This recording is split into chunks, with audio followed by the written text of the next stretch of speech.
Hi Lods, gusto nyo malaman kung paano mag-wiring ng 3-way switch? Ito yung Lods. Ito yung switch dito sa hagdan. Pintuan. Itong walang kitling Lods, yan ang traveler yan. Yan ay magkakarugtong yan. Papunta doon sa switch na yon, yung banda rito. Yun ang pangalawang switch natin sa 3-way. Yan. Magkakarugtong yan sila, kahit magkabaliktaran yan walang problema kasi 3-way switch yan.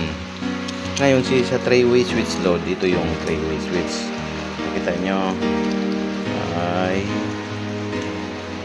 yun, neutral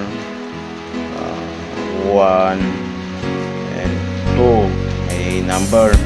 Yung 1 and 2 na yan diyan mo i-connect to traveler na yan, dalawa, kahit magkabaliktaran yan walang problema. Ito yung may kitling Loads. Ito yung